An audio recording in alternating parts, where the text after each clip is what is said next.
Bismillahirrahmanirrahim. Assalamualaikum warahmatullahi wabarakatuh. Apa kabar anak-anak Ibu? Alhamdulillah, semoga kita dalam keadaan sehat dan selalu dilindungi Allah Subhanahu wa Ta'ala. Baik, untuk memulai materi pembelajaran ini hari, materi yang Ibu ajukan adalah paragraf deskripsi. Oke. Pernah nggak anak-anak Ibu tanya, pernah nggak mendengar kata paragraf deskripsi? Oh, kalau anak-anak Ibu cerdas, pasti ada Ibu bertanya, Bu, apakah jenis paragraf itu cuma satu? Paragraf deskripsi doang? Oh tidak, ada jenis paragraf lainnya. Ibu hanya sekedar menyebutkan ada 4 jenis paragraf berdasarkan isinya. Pertama, paragraf deskripsi, kedua, paragraf narasi, ketiga, paragraf argumen, keempat, paragraf eksposisi, kelima, paragraf persuasi. Baik, karena tema kita atau materi pembelajaran kita adalah paragraf deskripsi, jadi yang 4 ini boleh kita abaikan untuk sementara. Sekarang, apa itu paragraf deskripsi? Ini dia. Paragraf deskripsi adalah paragraf yang menggambarkan objek sedemikian rupa sehingga pembaca seolah-olah melihat sendiri objek yang digambarkan. Itu dari pengertian paragraf deskripsi. Pertanyaan Ibu, apakah sama paragraf deskripsi dengan definisi? Nanti takut, kenapa Ibu jelaskan? Kenapa ini lari daripada konteks? Tidak lari. Karena takut nanti anak-anak Ibu salah. Atau kalau kurang cermat, mana deskripsi, mana definisi. Pertanyaan Ibu, apakah sama deskripsi dengan definisi, Nak? Baik, yang dikatakan deskripsi dengan definisi itu berbeda. Kalau definisi sama dengan arti sinonimnya. Definisi sama dengan makna. Definisi sama dengan pengertian. Itu yang dikatakan definisi. Nah, definisi untuk memulainya, Ibu beri contoh yang mana definisi, yang mana deskripsi. Tanpa sengaja, kita sudah mempelajari pengertian paragraf deskripsi. Itulah yang dikatakan definisi. Ya. Jadi Ibu akan mengambil contoh. Jadi anak-anak Ibu bisa membedakan mana deskripsi, mana definisi. Yang dikatakan definisi, tadi udah Ibu sebutkan. Makna, arti, kemudian pengertian. Contoh, Ibu kasih contoh. Wayang adalah kebudayaan Indonesia yang diakui oleh dunia atau UNESCO. Pertanyaan Ibu, apakah ini masuk deskripsi, atau masuk definisi? Ini masuk definisi. Jadi tanda-tanda definisi biasanya ditandai dengan kata apa, anak-anak? Ialah, merupakan, yaitu, pengertian, yakni. Berapa anak-anak? Ada 5. Untuk memudahkan deskripsi atau definisi. Tanda deskripsi ditandai dengan ada 5 kata tadi sudah Ibu sebutkan. Dan sudah Ibu sebutkan juga contohnya. Wayang adalah kebudayaan Indonesia yang diakui dunia atau UNESCO. Itu contoh definisi. Sekarang contoh pengertian paragraf deskripsi. Nah, tadi kan udah Ibu bacakan. Pengertian dari paragraf deskripsi adalah gambaran suatu objek yang sedemikian rupa sehingga pembaca seolah-olah melihat sendiri objek yang digambarkan. Berarti objek yang digambarkan, objek itu bisa berupa warna, bisa berupa benda, bisa berupa manusia. Sekarang Ibu kasih contoh. Ini masuk enggak teks deskripsi?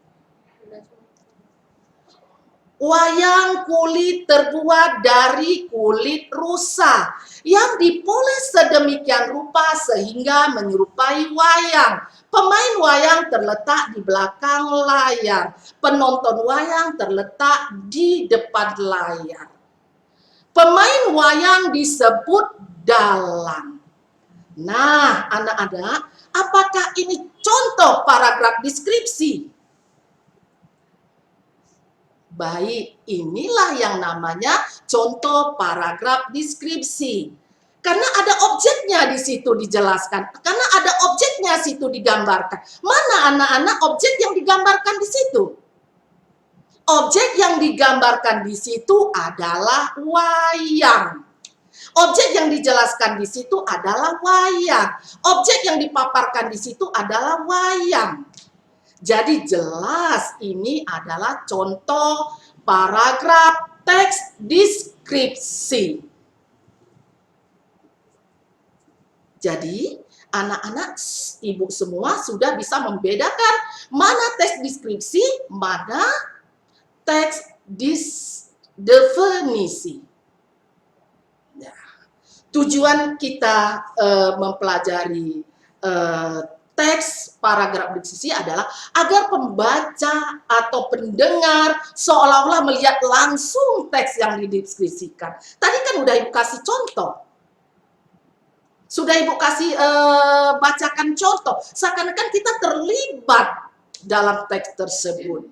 Itulah yang dikatakan teks deskripsi. Jadi tujuan kita biar kita mampu. Mana teks deskripsi, mana membedakan definisi tadi.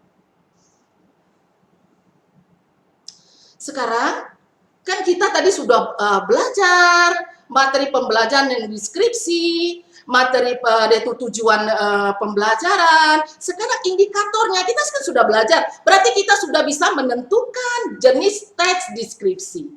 Tadi kan sudah Ibu kasih contoh. Teks deskripsi itu ini. Wayang adalah kebudayaan Indonesia yang diakui oleh dunia atau UNESCO. Itu bukan teks deskripsi, itu definisi. Yang deskripsi adalah wayang kulit terbuat dari kulit rusa yang dipoles sedemikian rupa sehingga menyerupai wayang. Pemain wayang terletak di belakang layar, penonton wayang terletak di depan layar. Pemain wayang disebut dalang. Berarti kita sudah bisa menentukan teks deskripsi. Berarti cocok dengan indikator A atau indikator 1.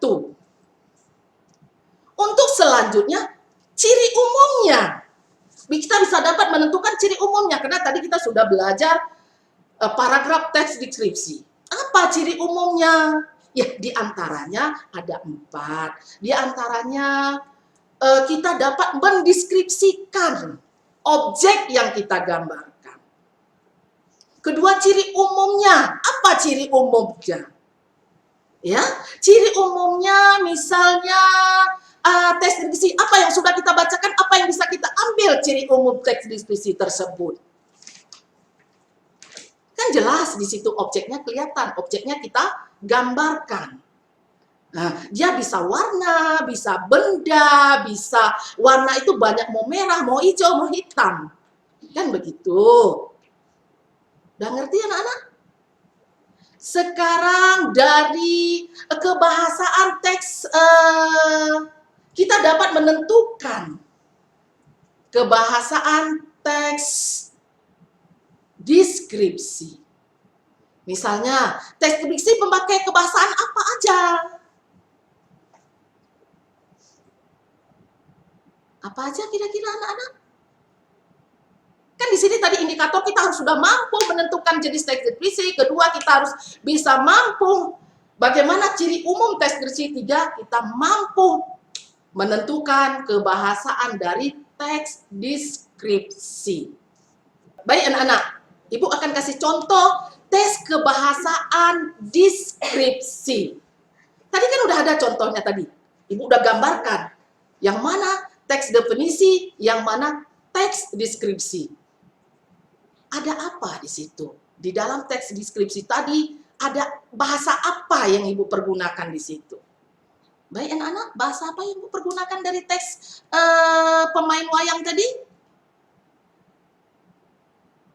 Yo, bahasa apa yang Ibu pakai? Adalah di situ Ibu pergunakan bahasa efektif. Kebahasaan efektif. Ingat anak-anak, efektif itu belum tentu baku. Tapi kalimat baku sudah pasti efektif. Paham ya? Kata kuncinya, kalimat baku itu sudah pasti efektif. Tapi kalimat efektif belum tentu baku. Misalnya kita mau deskripsikan apotik misalnya. Itu kan efektif tapi tidak baku. Tapi yang baku adalah apotek. Kita mau deskripsikan apotek misalnya. Paham ya anak-anak? Alhamdulillah. Untuk selanjutnya, kita sudah tahu materi pembelajaran, kita sudah tahu tujuannya, kemudian kita sudah tahu indikatornya. Sekarang, metode pembelajaran teks deskripsi yang dipergunakan, yang kita pergunakan adalah metode discovery learning, yang artinya adalah penemuan. Jadi untuk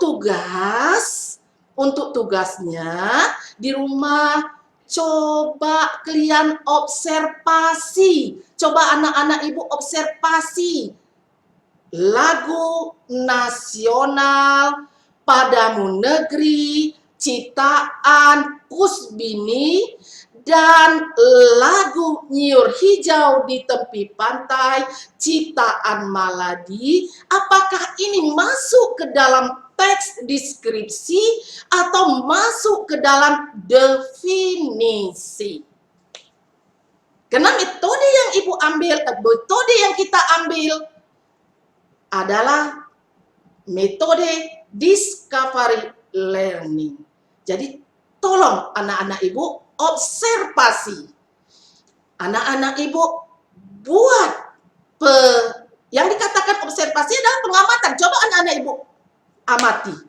Dari lagu nasional, kedua lagu nasional tadi, Padamu Negeri, tolong dicari Padamu Negeri karangan Kusbini dan Nyiur Hijau karangan Maladi.